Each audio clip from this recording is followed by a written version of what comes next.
Hello everybody. आज हम जो पढ़ेंगे वो है लेथ मशीन के ऑल जो पार्ट्स हैं। और इस सबसे पहले मैं आपको इनके जो पार्ट्स हैं उसके बारे में बता देता हूँ।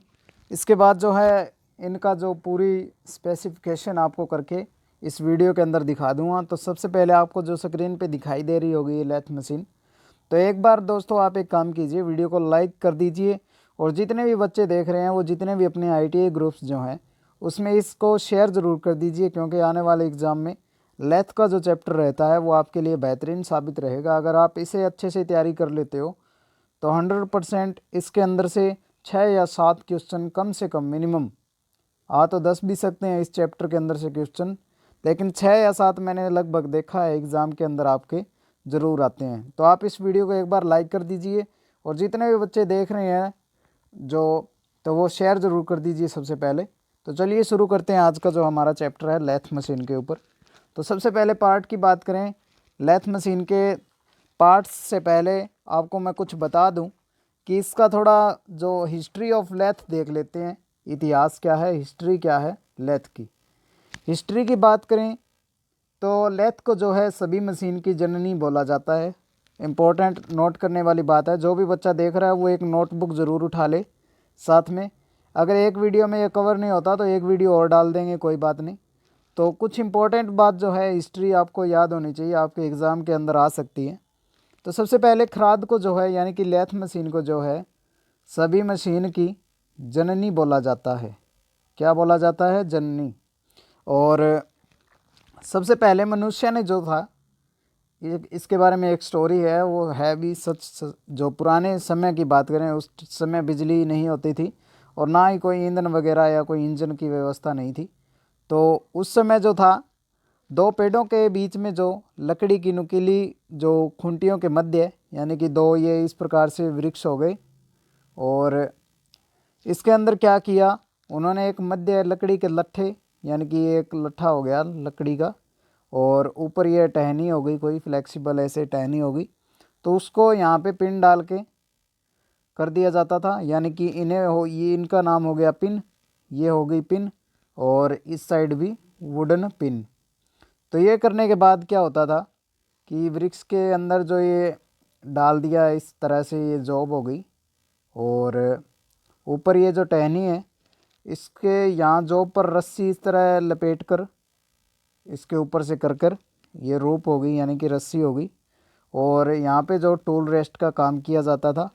तो होता क्या था कि रस्सी का एक सिरा जो था पेड़ की पतली यानी कि ये पतली जो टहनी है ऊपर वाली उसके ऊपर बांध कर दूसरे सिरे को एक आदमी खींचता था, छोड़ता था। अगर वो इस तरह से खींचेगा तो उससे क्या होगा कि वो जो बीच में जो लट्ठा था वो घूमेगा और घूमने की वजह से जो टूल रेस्ट का काम जो है वो किया जाता था। और इसके बाद में बात करें, जो लेथ शब्द की बात कर लेते हैं, कहाँ से क्या हुआ।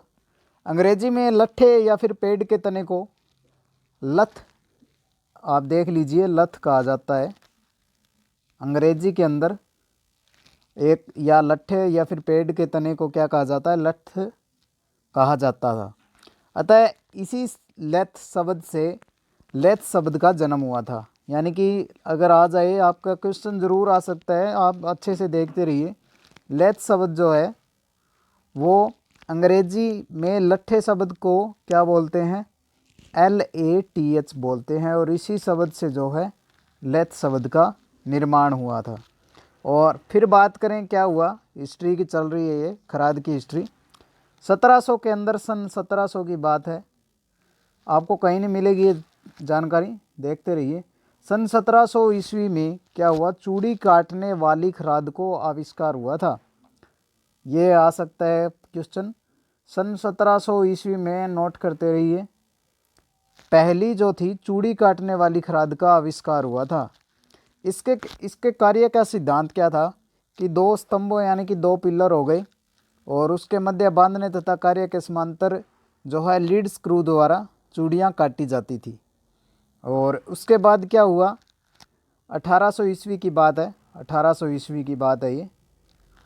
उसमें जो है पहली बार हेनरी, आपने नाम सुना होगा, हेनरी माउड्सले, हेनरी माउड्सले नामक व्यक्ति ने जो है, अंग्रेज़ था ये, उसने चूड़ी काटने का मूल तरीका निकाला था लेथ पर, जिसमें जो है लीड स्क्रू को बिना बदले ही स्पिंडल और लीड स्क्रू पर भिन्न भिन्न दांतों वाली गरारियां लगाकर उसने जो है 16 से 100 चूड़ी 16 से 100 चूड़ी प्रति इंच जो है काटी जा सकती थी। तो आप इस बात को नोट कर लीजिए, 1800 ईस्वी के अंदर हेनरी माउड्सले नामक अंग्रेज़ ने जो है चूड़ी काटने का मूल तरीका निकाला और उसने क्या किया, लीड स्क्रू को बिना बदले ही स्पिंडल और लीड स्क्रू पर भिन्न भिन्न प्रकार की यानी कि भिन्न भिन्न दांतों वाली गरारियां लगाकर 16 से 100 चूड़ी प्रति इंच काटी जा सकती थी। और फिर इसके बाद क्या हुआ, सन जो है 1850 की बात है ये, उस समय क्या हुआ, 1850 के अंदर न्यू हेवन नाम का व्यक्ति था, न्यू हेवन, उसने क्या किया, कुछ और सुधार किए इस यानी कि लेथ के अंदर। उसके बाद जो है माउड्सले ने फिर क्या किया, 3 मीटर फेस वाली खराद बनाई। 1850 में न्यू हेवन ने कुछ सुधार किए और उसके बाद क्या किया, माउड्सले ने फिर 3 मीटर वाली क्या किया, खराद बनाई। उसमें क्या था, बड़े बड़े सिलेंडर हो गए या फिर व्हील हो गए, उन्हें जो है टर्न किए जा सकते थे, इसलिए उस खराद का यानी कि इस खराद का क्या नाम पड़ा, माउड्सले लेथ। अगर क्वेश्चन आ जाए माउड्सले लेथ पर कौन से कार्य किए जाते थे, तो उस पे जो है बड़े बड़े व्यास के जो सिलेंडर हो गए या फिर व्हील टर्न हो गए वो बनाए जाते थे। और ये कितने मीटर की थी, 3 मीटर फेस प्लेट वाली खराद बनाई थी माउड्सले ने। और सबसे पहले जो इसने किया था 1800 ईस्वी में हेनरी माउड्सले ने चूड़ी काटने का मूल तरीका। तो आप इसे नोट करते रहिए, ये जानकारी आपको कहीं नहीं मिलेगी।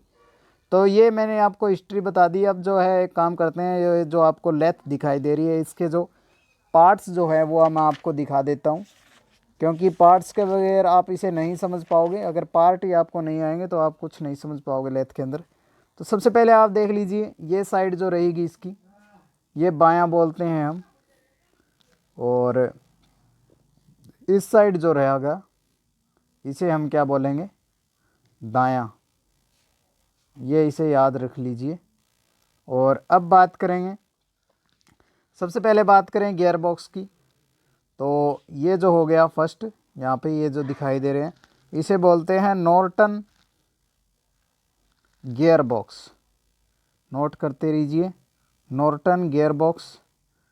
और इसके बाद में जो सेकंड जो मैं आपको बताऊंगा, जो गियर ट्रेन कवर जो है यानी कि ये बैक का जो एक कवर है इसे क्या बोलते हैं, सेकंड नंबर ये जो इसे बोलते हैं हम गियर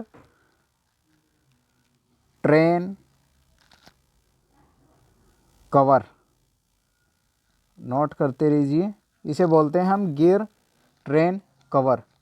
इसके बाद में जो आता है ये जो आपको दिखाई दे रहा है नीचे, थर्ड नंबर थम्बलर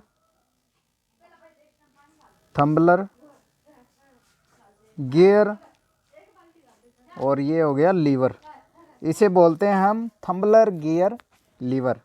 और ये जो आपको इतना ये जो पार्ट्स दिखाई दे रहा है इसे सारे को क्या बोलते हैं हम, हेड स्टॉक। ज़रूरी है ये क्वेश्चन, ये बनेगा कि बाएं साइड में जो है कौन सा पार्ट होता है, तो उसे बोलेंगे हम head stock.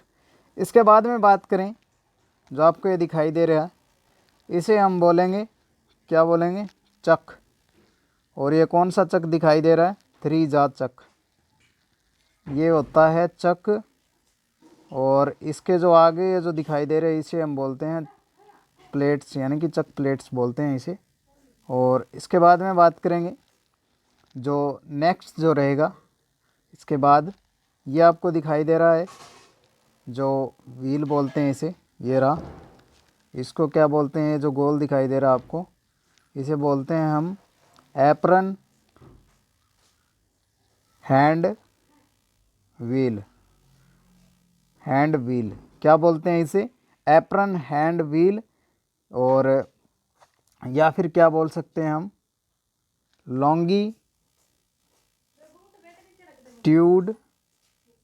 Longitudinal hand wheel. तो इसे आप याद रखिए आप। और इसके बाद में जो रहेगा, इसे क्या बोलते हैं, जो बीच में ये जो दिखाई दे रहा है, इसे बोलते हैं हम स्पिंडल। ज़रूरी है ये आपको नहीं बताएगा कोई इतने पार्ट्स इसके नाम जो मैं आपको दिखा रहा हूँ। और ये जो नीचे दिखाई दे रही है, ये जो, इसे बोलते हैं हम ट्रे। और ये लेग्स हो गई इसकी। और जो इसके पीछे जो दिखाई दे रहा है, इसे हम बोलते हैं, क्या बोलते हैं इसे हम, टेल स्टॉक। अगर आपको ये आ रहा है तो कमेंट बॉक्स में ज़रूर बताते हैं, इन्हें सारे जो पार्ट्स के नाम है वो ज़रूर बताएं आप। और जो आगे जो ये दिखाई दे रहा है आपको, ये जो, इसे हम बोलते हैं डेड सेंटर। क्या बोलते हैं, डेड सेंटर। और इसके बाद में बात करें, ये जो आपको दिखाई दे रही है नीचे, जो ये वाली रोड, इसे बोलते हैं लीड स्क्रू। क्या बोलते हैं, लीड स्क्रू। और इसके नीचे जो आपको दिखाई दे रही है, जिसे आप खुद देख रहे होगे, ये वाली, इसे हम बोलते हैं फीड रोड। क्या बोलते हैं, फीड रोड। और फिर इसके बाद में बात करें, जो आपको दिखाई दे रहे होंगे ये जितने भी हैं सारे पार्ट्स इसके, ये जो गियर दिखाई दे रहा है, आप कमेंट बॉक्स में अगर आपको आता है तो बताते रहिए। इसे हम बोलते हैं थ्रेडिंग लीवर। जब टूल के द्वारा, यानी कि हम थ्रेड काटते हैं किसी जॉब पर, तो इसका यूज़ किया जाता है।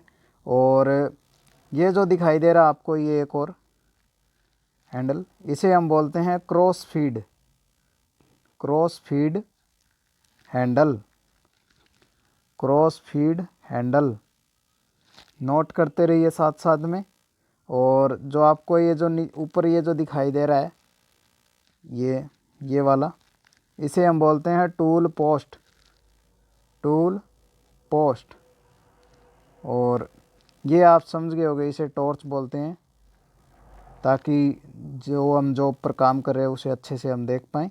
और इसके बाद में आपको दिखा देता हूँ, ये जो ऊपर जो रहता है, ये दिखाई दे रहा होगा आपको, इसे बोलते हैं हम कंपाउंड रेस्ट स्लाइड। ये वाली जो होती है, इसे बोलते हैं कंपाउंड रेस्ट स्लाइड। नोट करते रहिए। जो मैं बोल के बता रहा हूँ आपको, ऐसे लिखने में तो दिक्कत आ रही हो, लेकिन मैं जो बता रहा हूँ ये आपसे ज़रूर पूछा जाएगा। और इसके बाद में लगभग ये सारे पार्ट्स जो हैं कंप्लीट हो गए होंगे। तो ये रहता है आपका जो मेन पार्ट्स तो जो थे इसके। तो वैसे तो पार्ट्स बहुत हैं, लेकिन आप इसे मोटे मोटे जो हैं आप देख लीजिए। आपका जो एग्ज़ाम जो होगा ITI एग्ज़ाम में क्या होता है, ऐसे आपका चित्र आ सकता है, जैसे ये क्या है, तो ये इसे मैंने आपको बताया था डेड सेंटर है, ये टेल स्टॉक है। तो आप इसे समझ गए तो अच्छे से समझ सकते हो आप खुद। और फिर इसके बाद में बात करेंगे जो इनके मेन पार्ट्स जो मैंने बताया है, इनका पूरा विवरण अब आप इसके वीडियो के अंदर ही देखोगे। तो चलिए शुरू करते हैं इसका जो पूरा स्पेसिफिकेशन जो है उससे। तो वीडियो को लाइक कर दीजिए और शेयर कर दीजिए। अब इसे देखिए आप, जो मैं आपको दिखा रहा हूँ, परिचय देख लीजिए इसका, कि लेथ मशीन का दूसरा नाम खराद है, ये मैंने आपको बता दिया था। और लेथ मशीन में किसी कार्यखंड को जो है उचित औजार से काटकर एक खास आकृति दी जा सकती है या दिया जा सकता है। ये तो आप खुद समझ सकते हो। हम शुरू में क्या करते हैं, एक रोड लेते हैं और उसे स्टेप टर्निंग या फिर टेपर द्वारा कुछ भी इसके ऊपर जो है आकृति देकर बेलनाकार या फिर शंकुआकार या फिर समतल सतहों का निर्माण किया जा सकता है। और लेथ मशीन के जो सभी पैमाने यानी कि माप जो हैं वो BIS यानी कि ब्यूरो ऑफ इंडियन स्टैंडर्ड के होते हैं। इसे नोट कर लीजिए आप। और कटिंग टूल्स की बात करें तो लेथ में वर्कपीस को काटकर किसी खास आकृति में लाने की चेष्टा कटिंग टूल के द्वारा की जाती है। कटिंग टूल आप खुद देखते होंगे, इस तरह का होता है वो। जिसके हम टूल पोस्ट के अंदर बांध कर जो है यूज़ करते हैं। तो कटिंग, ये जो मैंने आपको बता दिया, वर्कपीस को काटकर किसी खास आकृति में लाना कटिंग टूल के द्वारा किया जाता है। और जो लेथ मशीन का जो आपको मैं बता दूं सिद्धांत की बात करें तो खराद मशीन का मुख्य कार्य क्या है कि जॉब को घुमाना। जॉब घूमती आपने देखा होगा इस तरह से, ये चक के अंदर ये जॉब, जैसे कि ये जॉब है, तो जॉब घूमेगी, टूल स्थिर रहेगा। तो जिसके द्वारा ये कार्य सिद्धांत आ जाता है। मशीन का मुख्य कार्य क्या है, जॉब को घुमाना है तथा उस घूमती हुई जॉब को टूल द्वारा काटकर आकृति प्रदान करना है। तो ये आप ज़रूर याद रखिए। ऐसा कभी नहीं होता कि टूल चलेगा, जॉब चलेगी, टूल स्थिर रहेगा। और इसके बाद में बात करेंगे कटिंग स्पीड की। तो कार्यखंड की परिधि पर स्थित किसी बिंदु पर 1 मिनट में चली दूरी को कटिंग स्पीड कहते हैं। क्वेश्चन आ गया, ये काफ़ी बार एग्जाम में आता है, कटिंग स्पीड किसे कहते हैं। कार्यखंड यानी कि जॉब की परिधि पर स्थिर किसी एक बिंदु से, यानी कि ये रोड है, यहाँ से चला और ये कंप्लीट चक्कर इसका हो गया, तो 1 मिनट में जो दूरी उसने तय की है उसे हम क्या बोलते हैं, कटिंग स्पीड बोलते हैं। कटिंग स्पीड का निकालने का सूत्र जो है, जैसे कि कटिंग स्पीड बराबर पाई जॉब का व्यास और चक्कर प्रति मिनट जो बाई 1000। तो आप इसको याद रखिए, एग्ज़ाम में आ जाता है कटिंग स्पीड का सूत्र क्या है, तो ये आप याद रखिएगा। लेथ मशीन के सिद्धांत देख लीजिए। जब लेथ मशीन से बेलनाकार सतह का निर्माण किया जाता है तो उसे स्ट्रेट टर्निंग कहा जाता है। यानी कि बेलनाकार सतह का निर्माण, यानी कि इसमें जंग लगा हुआ था और अगर हमने इसे बेलनाकार में ही तैयार किया है, यानी कि डायरेक्ट सीधा ऐसे तैयार कर दिया, तो उसे हम क्या बोलेंगे, स्ट्रेट टर्निंग। क्योंकि टूल का हमने इस तरह से यूज़ किया है, ये जो जॉब थी इस पर हमने इस तरह से टर्निंग कर करके इसे एक बेलनाकार सतह का रूप दे दिया। और जब हम टेपर यानी कि ये शुरू में रोड इस तरह से थी और हमने बाद में टर्निंग करने के बाद क्या किया, इसे इस तरह से कर दिया, तो इसे हम क्या बोलेंगे, ये जो हमने किया है इसे बोलते हैं टेपर टर्निंग। यानी कि शंकु आकार की हमने जो है ये टर्निंग की है। और टूल के साथ अनडिजायर्ड पदार्थ हटाए जाते हैं, उन्हें छिलन चिप्स कहते हैं। यानी कि हम किसी टूल पर साइज़ ये गोल था, ये 20 mm है और हमको इससे क्या करना है, 15 का करना है। तो जो हम इसके जो अनावश्यक जो ये जो यानी कि ऊपर का जो पदार्थ हटाया है उसे हम क्या बोलेंगे, चिप्स बोलेंगे। जो गिरता है नीचे उसे चिप्स बोलेंगे। और चिप्स को कभी भी हाथ के द्वारा नहीं हटाना चाहिए और लेथ मशीन पर गोगल्स का प्रयोग ज़रूर करना चाहिए। इसके बाद में लेथ मशीन में मुलायम धातु को काटने के लिए कटिंग स्पीड अधिक होती है। ज़रूरी बात है, ये इम्पोर्टेंट बता रहा हूँ मैं, जो भी बता रहा हूँ नोट करते रहिए। लेथ मशीन में जो है मुलायम धातु को काटने के लिए, यानी कि मुलायम धातु जो है उसे काटने के लिए क्या करेंगे, स्पीड को करेंगे अधिक। और अगर कठोर धातु है, हार्ड, तो उसे हम करेंगे कटिंग स्पीड को कम करेंगे। इसके बाद में बात करें कार्बन स्टील और टंगस्टन जो है, इन दोनों के एग्ज़ाम में ज़रूर आता है ये। कार्बाइड के लिए, यानी कि कार्बन स्टील तथा टंगस्टन कार्बाइड के लिए कटिंग स्पीड कम होता है क्योंकि यह कठोर होता है। जब हम इसकी टर्निंग करते हैं तो आप देखोगे फायर की, आप दिखते होंगे चिप्स इसके बहुत जले हुए निकलते हैं। तो जो कार्बन स्टील और टंगस्टन कार्बाइड के लिए कटिंग स्पीड कम होता है।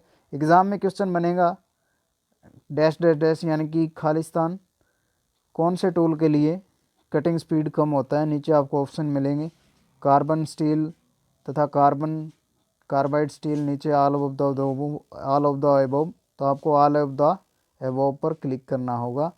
इसके बाद में बात करें कूलेंट डालते समय लेथ मशीन में कटिंग स्पीड कम होता है।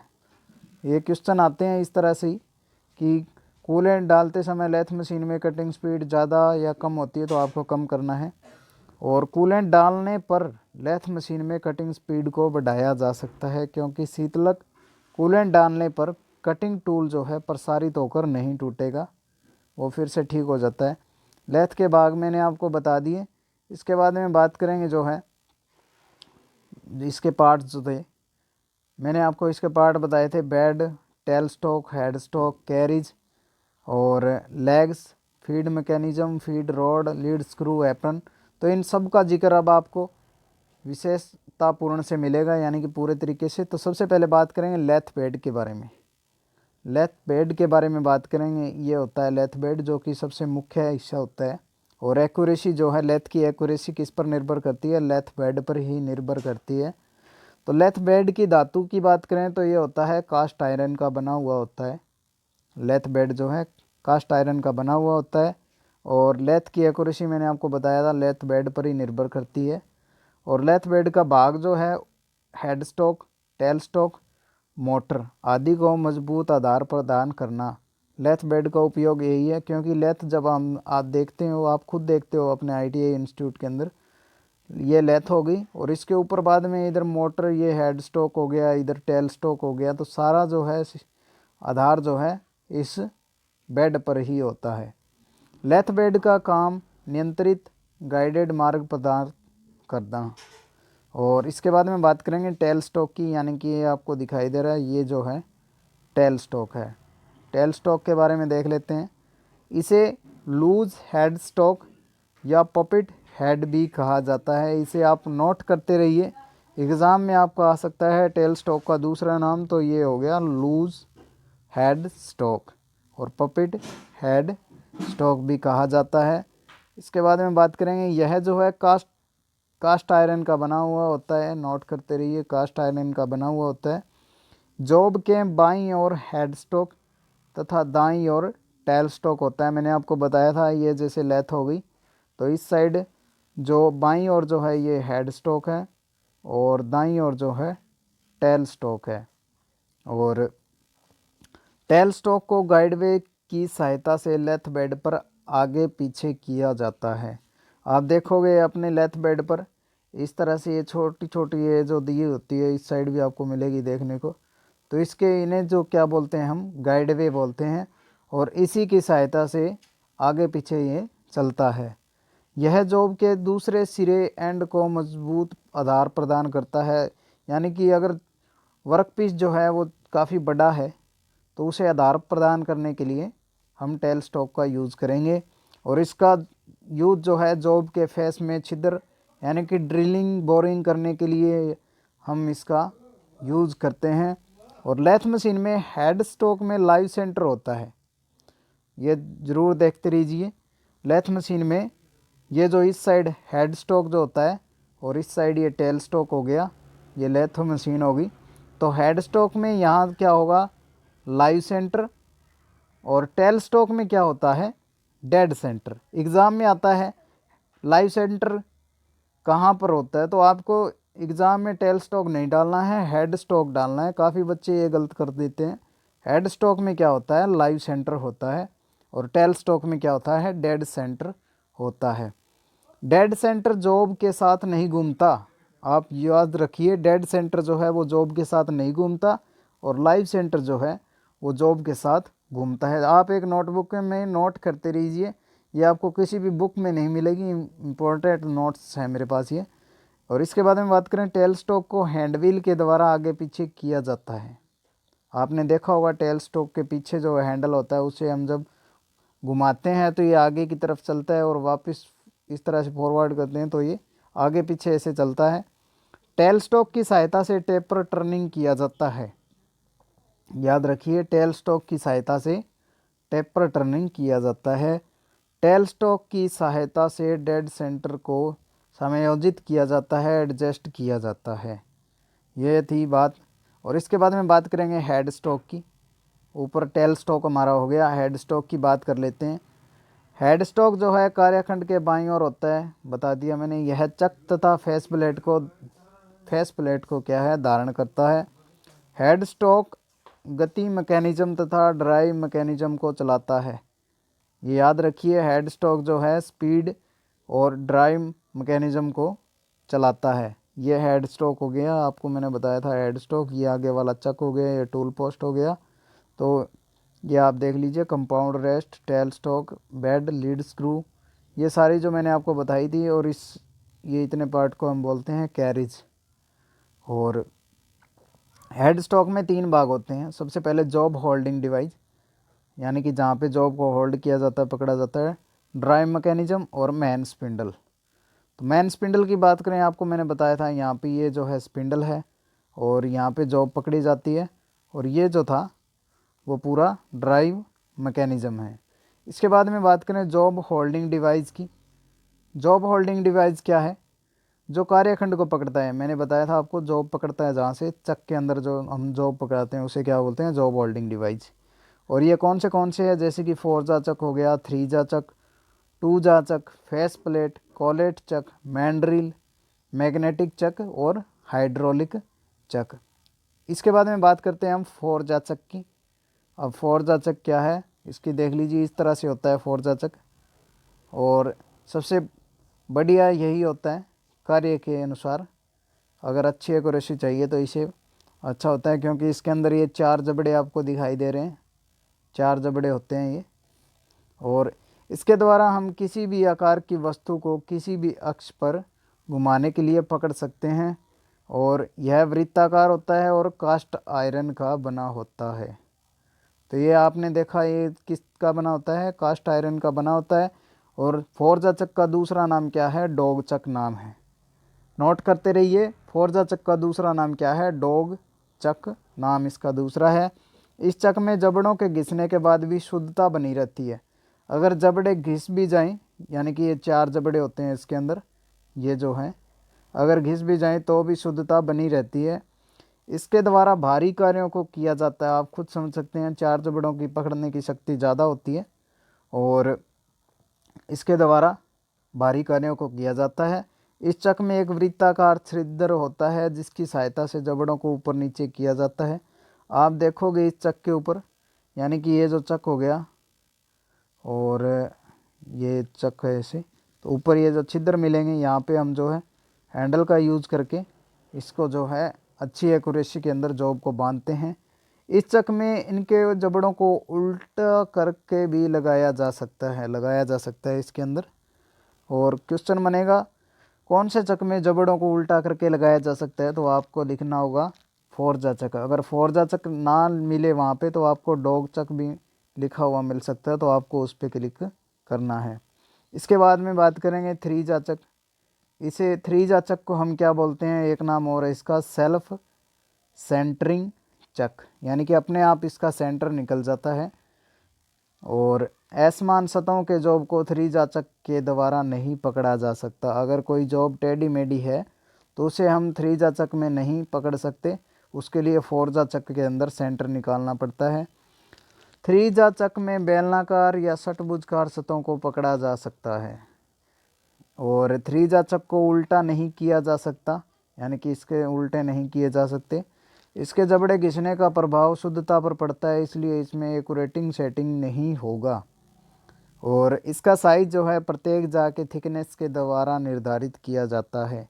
अगर एग्ज़ाम में आ जाए 3 जा चक का साइज किस पर निर्धारित किया जाता है, तो इसका जो है जो इसके जा जो है उसकी थिकनेस पर निर्धारित किया जाता है इसका साइज। यह भी कास्ट आयरन का बना हुआ होता है और इसे सेल्फ सेंटरिंग चक कहते हैं। यह वर्क पीस को हमेशा सेंटर में पकड़ता है। इसके बाद में बात करें 2 जा चक। एग्ज़ाम में आ सकता है 2 जा चक। 2 जा चक की जो बनावट जो है वो 4 जा चक के समान ही होती है, लेकिन इसमें पकड़ने के लिए मात्र 2 ही जबड़े होते हैं। इसके बाद में बात करें फेस प्लेट, काफ़ी यूज़ की जाती है। आप अपने IIT इंस्टीट्यूट में देखते हो फेस प्लेट का यूज़ किया जाता है। और फेस प्लेट की अब बात कर लेते हैं। इस तरह से होती है, आप देखते हो ये जो वर्क क्लैंप डाली गई है और ये अंदर जो है वे वर्क डाला गया है। इस तरह से देखने की होती है फेस प्लेट। इसके फेस पर जॉब को पकड़ने के लिए आयताकार तथा टी आकार के खांचे होते हैं। आप देखते होंगे अपने IIT या फिर किसी भी पॉलिटेक्निक का बच्चा भी देख रहा है तो आपने देखा होगा अपने इंस्टीट्यूट में इसके जो पकड़ने के लिए आयताकार तथा टी आकार के खांचे होते हैं। इसमें जॉब को बोल्ट्स की सहायता से क्लैंप किया जाता है। जॉब को पकड़ने के लिए बोल्ट्स का यूज़ किया जाता है। इसमें जबड़ों की व्यवस्था नहीं होती, इसके अंदर जबड़े नहीं होते। इम्पोर्टेंट बात है, फेस प्लेट में अगर आपको आ जाए तो इसके अंदर जबड़े नहीं होते। असमान आकार के वर्कपीस को फेस करने के लिए फेस प्लेट का क्लैंप करके बांधा जाता है। और इसके बाद में बात करेंगे असमान कार्यों को फेस प्लेट पर बांधने पर कार्यखंड को समान गति से घुमाने के लिए बैलेंसिंग किया जाता है।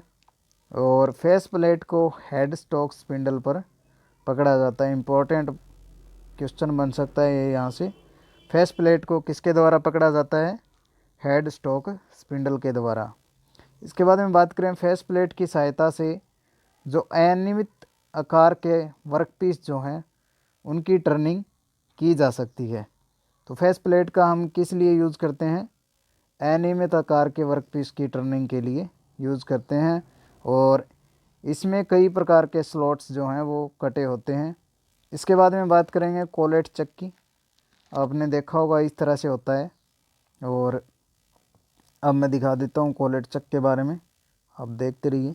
लंबे बेलनाकार वस्तुओं को पकड़ने के लिए किसका यूज़ किया जाता है? कोलेट चक का प्रयोग किया जाता है। ये याद रखिए, क्वेश्चन आ सकता है। लंबे बेलनाकार वस्तुओं को पकड़ने के लिए किसका, कौन से चक का यूज़ करेंगे?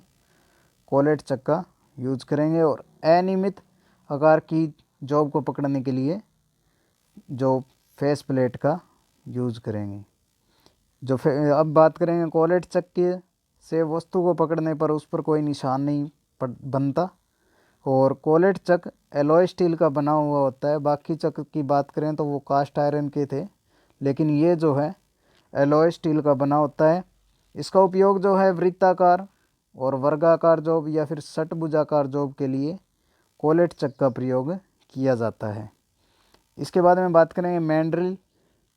मैंड्रिल आपने देखा होगा, जैसे कि ये वर्कपीस हो गया और ये जो है मैंड्रिल है। और नीचे भी आपको दिखाई दे रहा होगा, ये देखिए इस तरह से होता है मैंड्रिल। और अब बात करेंगे मैंड्रिल के बारे में। इसका प्रयोग ऐसे वर्कपीस को पकड़ने के लिए किया जाता है जिसके व्यास की मशीनिंग करनी हो, अर्थात वर्कपीस के व्यास को कम करना हो। अगर काफ़ी बड़ी रोड है, यानी कि अगर ये 50 की है और हमें इसे 5 की करनी है, तो उसके लिए हम किसका यूज़ करेंगे? मैंड्रिल का यूज़ करेंगे। मैंड्रिल का उपयोग बहुत कम काटने के लिए किया जाता है। वैसे तो इसका उपयोग जो है बहुत कम काटने के लिए किया जाता है। ऊपर मैंने गलत बता दिया थोड़ा। इसका जो वर्कपीस को पकड़ने के लिए किया जाता है और जिसके व्यास की मशीनिंग करनी हो, मशीनिंग के लिए इसका उपयोग किया जाता है। व्यास कम करना हो तो मशीनिंग के लिए इसका उपयोग किया जाता है।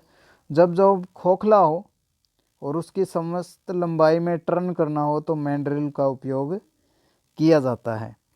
बात नोटिस कर लीजिए, अगर जॉब जो है अंदर से खोखला है और उसे टर्न करना है तो उसके लिए किसका यूज़ करेंगे? हम मैंड्रिल का यूज करेंगे। जिस प्रकार से आपको ये दिखाई दे रहा होगा, ये देखिए ये अंदर से खोखला है तो इसके ऊपर ये लगा के, ये जो टूल पोस्ट, ये देखिए ये टूल है और इसके द्वारा टर्निंग की जा रही है।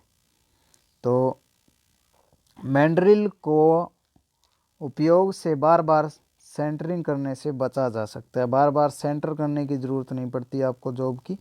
और मैंड्रिल का प्रयोग ट्यूब क्लैंपिंग के लिए, ट्यूब ड्राइंग के लिए किया जाता है। ये बात याद रखिए, एग्ज़ाम में पूछा जाता है मैंड्रिल का उपयोग किस लिए किया जाता है? ट्यूब ड्राइंग के लिए किया जाता है। ये क्वेश्चन आपको किताब में नहीं मिलेंगे कहीं भी, आप देखते रहिए। इसके बाद में बात करेंगे मैग्नेटिक चक। मैग्नेटिक चक आप नाम से भी समझ सकते हो। तो मैग्नेटिक चक की सहायता से लौह पदार्थ से बने जॉब को पकड़ा जाता है और इसको फोर्जा चक की मदद से पकड़ा जाता है। ये जो दिखाई दे रही होगी मैग्नेटिक चक, इसे जो है फोर्जा चक की मदद से पकड़ा जाता है। इसके बाद में चक की बात करेंगे, जो अगला जो है हाइड्रोलिक चक। हाइड्रोलिक चक को पेन्यूमेटिक चक भी कहते हैं। क्वेश्चन आईटीए के अंदर काफ़ी बार आया है, फीटर टर्नर मशीनिस्ट के एग्ज़ाम में मैंने देखा है। हाइड्रोलिक चक का दूसरा नाम क्या है? पेन्यूमेटिक चक नाम है इसका। और इसकी मदद से बहुत अधिक प्रोडक्शन संभव है, क्योंकि हाइड्रोलिक आज के समय में सारा सिस्टम जो है वो हाइड्रोलिक हो गया है, जिसके कारण इनका ज़्यादा यूज़ किया जाता है। मैन स्पिंडल देखते रहिए आप। मैन स्पिंडल ये जो है निकल क्रोमियम स्टील का बना होता है। किसका बना होता है? निकल क्रोमियम स्टील का बना होता है। लंबी छड़ों को पकड़ने के लिए मैन स्पिंडल का उपयोग किया जाता है। लंबी अगर छड़ें हैं ये देख लीजिए, लंबी छड़ों के लिए किसका उपयोग किया जाता है? मैन स्पिंडल का उपयोग किया जाता है, तथा मैन स्पिंडल को फोर्जा चक की सहायता से जो है वो पकड़ा जाता है। मैन स्पिंडल में खोखला भाग होता है जिसमें वर्कपीस को डाल दिया जाता है तथा क्लैंप की सहायता से टाइट कर दिया जाता है। ये आपको दिखाई दे रहा होगा, इधर से एक खाली एक खोखला है, इसका जो है खोखले भाग में जो है वर्कपीस को डाल दिया जाता है और क्लैंप की सहायता से टाइट कर दिया जाता है। इसके बाद में बात करेंगे ड्राइव मैकेनिज्म। इस जो ड्राइव मैकेनिज्म ये आपको दिखाई दे रही होगी, जो गरारियाँ जो होती हैं हमारी इस साइड जो, उसे क्या बोलते हैं हम सभी को? Drive mechanism. ड्राइव मैकेनिज्म की बात कर लेते हैं। ड्राइव मैकेनिज्म को क्या बोलते हैं? गियर ड्राइव मैकेनिज्म भी कहते हैं। और बैक गियर लगाने पर स्पीड को रोक दिया जाता है। बैक गियर लगाने पर स्पीड को रोका किया जाता है। लेथ में गियर तब बदला जाता है जब लेथ की गति कम हो। ये बात याद रखिए, जब चल रही है तो कभी भी आप गियर चेंज नहीं करना, उससे जो है गरारियों को जो है नुकसान हो सकता है। और जो गरारियाँ हैं उन्हें हम क्या बोलते हैं? ड्राइव मैकेनिज्म या फिर गियर ड्राइव मैकेनिज्म भी कहते हैं। थम्बलर गियर यूनिट में 2 गियर होते हैं। ये एग्ज़ाम में आता है, आईटीआई एग्ज़ाम में बार बार पूछा जाता है, काफ़ी बच्चे गलत कर देते हैं। थम्बलर गियर यूनिट में कितने गियर होते हैं? 2 गियर होते हैं। फीड को कम या ज़्यादा करने के लिए, उसकी दिशा बदलने के लिए थम्बलर गियर का उपयोग जो है हम करते हैं। फीड को अगर ज़्यादा करनी है या फिर कम करनी है या फिर उसकी दिशा जो है हमें चेंज करनी है, तो उसके लिए कौन से गियर का यूज़ करेंगे? थम्बलर गियर का यूज़ करेंगे। इसके बाद में बात करें गियर बॉक्स मैकेनिज्म के लाभ। कम जगह में अधिक स्पिंडल गति डिजाइन की जा सकती है और केवल 2 लीवर ऑपरेट करने से गति बदल जाती है, अर्थात इसमें गति बदलने से कम समय लगता है। गियर बॉक्स मैकेनिज्म का फ़ायदा ये है, इसमें गति चेंज करने का कम समय लगता है, क्योंकि पुराने समय में जो है वी बेल्ट का यूज़ किया जाता था या फिर उससे पहले अब मोटर का यूज़ करने लग गए। काफ़ी सिस्टम अब जो है चेंज हो गया है, अब तो हाइड्रोलिक सिस्टम हो गया, जिसके कारण आपको लेथ जो है काफ़ी प्रोफेशनल तरीके से आजकल काम होने लगे हैं। अब बात करेंगे कैरीज की। 4th पॉइंट, कैरीज की बात कर लेते हैं। कटिंग टूल को सहायता देने, गाइड करने, विभिन्न दिशाओं में गति करने के लिए किसका यूज़ करते हैं हम? कैरीज का उपयोग किया जाता है। आइए आपको बात समझ में। कटिंग टूल को सहायता देने, गाइड करने, विभिन्न दिशाओं में गति करने के लिए किसका यूज़ करते हैं? कैरीज का उपयोग किया जाता है। कैरीज की सहायता से टूल को फीड दिया जाता है और कैरीज की सहायता से टेपर टर्निंग की जाती है। कैरीज की संरचना में निम्नलिखित भाग होते हैं। ये जो भाग बताएंगे हैं: saddle, cross slide, compound rest और टूल रेस्ट। मैंने आपको बताया था, ये देखिए सैडल देख लीजिए, ये इसे सैडल बोलते हैं। ये क्या है? लेथ मशीन के बेड पर बने गाइडवे पर टूल को अक्ष के समांतर गति प्रदान के लिए सैडल का उपयोग किया जाता है। और इसके बाद में बात करें क्रॉस स्लाइड। ये आपने देखा होगा, इस तरह से होती है क्रॉस स्लाइड। ये ऊपर जो होती है उसे क्या बोलते हैं? क्रॉस स्लाइड बोलते हैं। और इसके द्वारा जो है स्पिंडल अक्ष के लंबवत फीड देकर फेसिंग किया जाता है।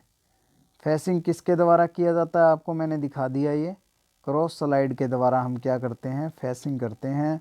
और क्रॉस स्लाइड की मदद से टेपर टर्निंग भी किया जा सकता है तथा क्रॉस फीड भी दिया जा सकता है। इसके बाद में बात करेंगे साइलेंड्रिकल टर्निंग करते समय कट की गहराई क्रॉस स्लाइड से की जाती है। और इसके बाद में बात करेंगे कंपाउंड रेस्ट की। ये इम्पोर्टेंट है, सभी आपके एग्ज़ाम में ज़रूर आएंगे। आपने ये देखा होगा, कंपाउंड रेस्ट बोलते हैं इसे। और कंपाउंड रेस्ट जो है क्रॉस स्लाइड के ऊपर होता है। ये जो आपको नीचे दिखाई दे रहा है क्रॉस स्लाइड के ऊपर होता है जो कंपाउंड रेस्ट। कंपाउंड रेस्ट की सहायता से बहुत छोटे वर्क पीस जो हैं उनकी जो है टेपर टर्निंग की जाती है और क्रॉस स्लाइड कंपाउंड रेस्ट को धारण करता है। इसके बाद में बात करेंगे टूल पोस्ट की। सभी पॉइंट इंपॉर्टेंट है, इन्हीं में से आपके क्वेश्चन बनते हैं। कटिंग टूल को पकड़ने तथा लेकर चलने वाले भाग को क्या कहते हैं? हम टूल पोस्ट कहते हैं। इसके अंदर हमारा जो है यहाँ पे जैसे ये टूल लग गया और अब इसके द्वारा जो है हम टर्निंग करते हैं।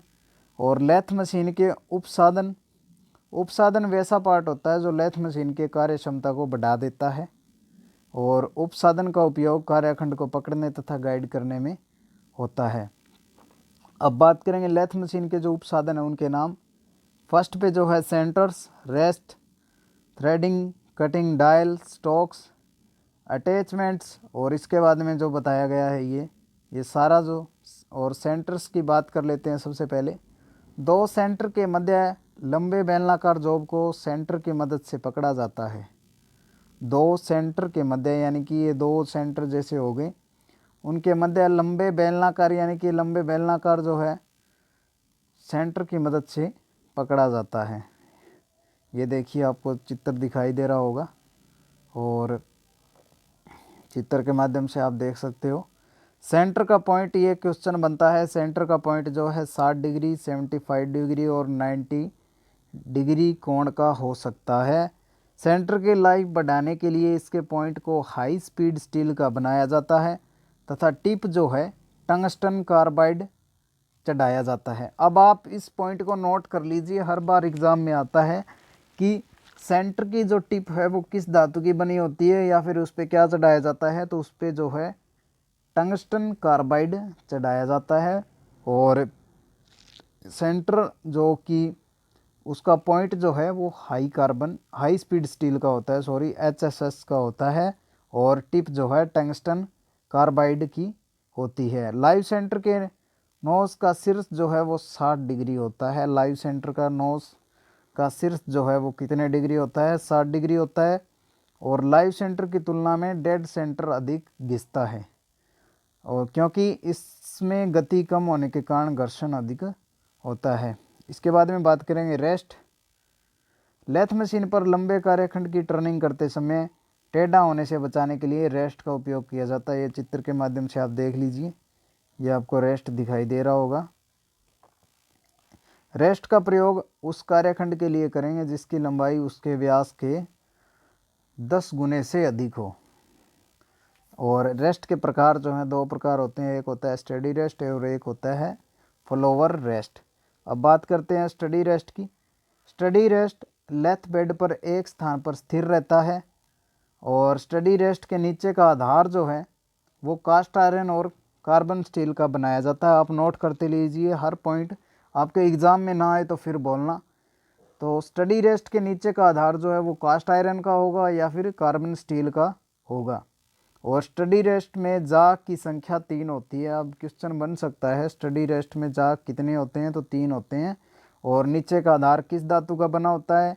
कास्ट आयरन और कार्बन स्टील का बना होता है। असमान सतहों वाले कार्यखंड को स्टडी रेस्ट के द्वारा स्थिर किया जा सकता है।